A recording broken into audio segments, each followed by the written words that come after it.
Lubbock Cooper ISD Reading, Grade 6, Unit 2, Exploring Fiction and Drama, 2018-2019.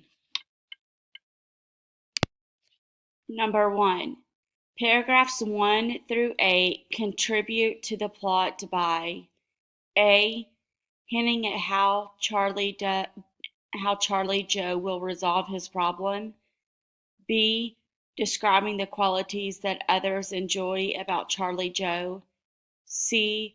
Providing the reason for Charlie Joe's conflict. D. Establishing Charlie Joe's discomfort in the setting. Number 2. Read this sentence from paragraph 20. He held out the brochure to me and grinned like an evil wizard. The author uses a simile in this sentence to reveal that Charlie Joe's father, F, is excited to have found a solution even if his son does not like it.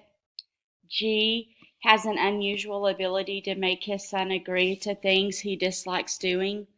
H is pretending that he likes the camp so that his son will also like it. J knows that his son will try to find an alternative to going to the camp. Number 3.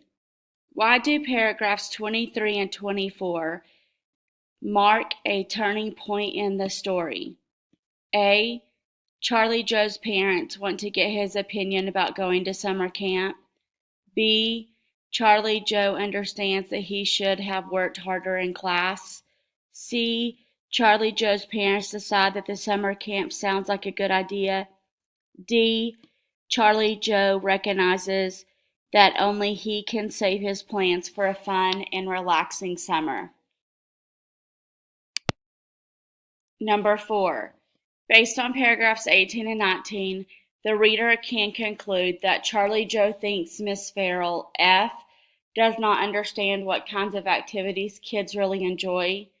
G has found a way that may make his classwork more fun.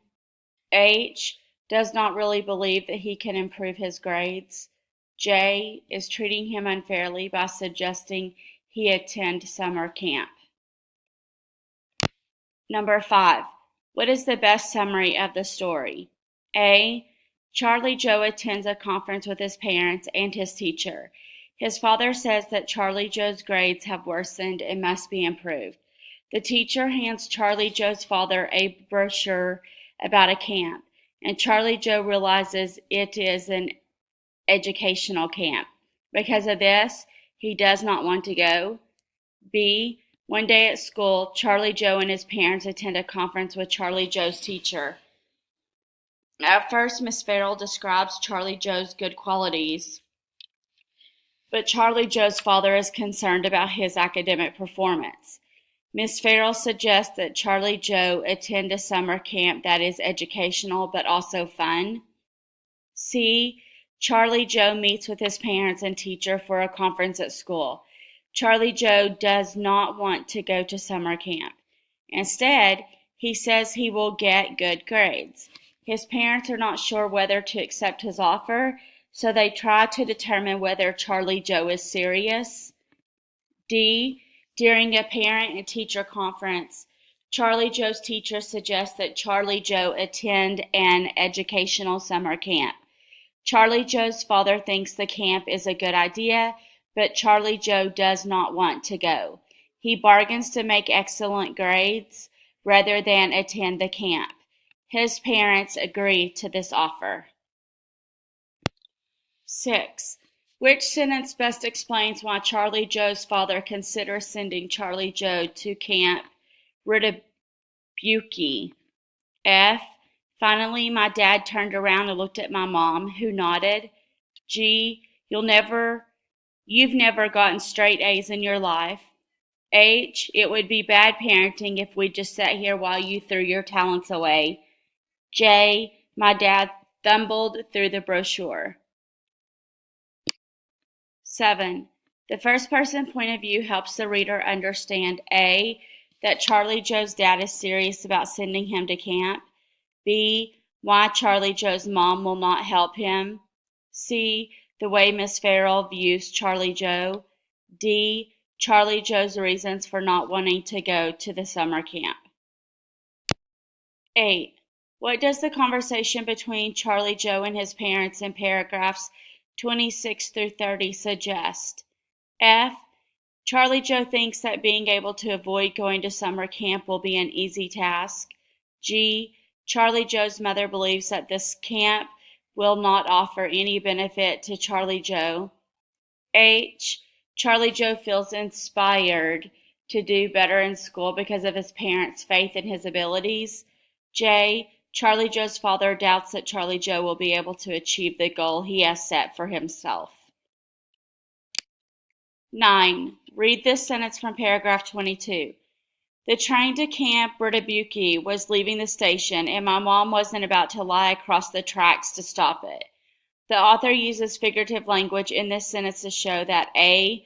Charlie Joe does not want to go to camp so far away from home. B.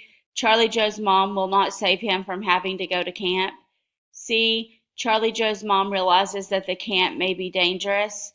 D. Charlie Joe does not want to act against his mother's wishes. Number 10. Read the dictionary entry for the word violate. Violate. 1. To break a rule. 2. To interfere with someone's rights. 3. To abuse something by causing damage. 4. To interrupt a continuous state or action. Which definition most closely matches the way the word violated is used in paragraph 24? F. Definition 1. G. Definition 2. H. Definition 3. J. Definition 4. 11. What does Jonathan's dialogue in scene 1 suggest about him? A. He feels bad about reading the diary. B. He misses spending time with Deanna. C. He is deeply interested in Deanna's life. D. He believes he didn't really do any harm. Number 12. What is the best summary of scene 1? F. After Deanna finds Jonathan reading her diary, the two have a conversation about his actions. Deanna feels as though Jonathan is always going through her private things without asking. G. Deanna catches Jonathan in her room reading her diary and demands to know what he is doing. Jonathan at first denies reading it, but then claims it seems like Deanna wanted him to read it. H. Jonathan is cleaning up the family room and begins reading Deanna's diary because of what she wrote on the cover. He is disappointed to find that her diary does not contain any embarrassing stories. J. Deanna and Jonathan disagree over the meaning of the words she wrote on the cover of her diary. She thinks he should not have read it, and he thinks she is guilty of false advertising. 13. Which statement expresses a main theme of the play? A. Writing can be a helpful way to deal with stress. B. Keeping secrets can lead to problems in a relationship. C. It is best to apologize when something wrong has been done. D. People must make time for one another in order for relationships to thrive. 14. From scene 1 to scene 2, the dialogue between Deanna and Jonathan becomes more F. Demanding and judgmental. G. Confused and suspicious. H. Honest and serious. J. Tense and angry. 15. How is the play's conflict resolved? A. Jonathan says he is sorry for what he did.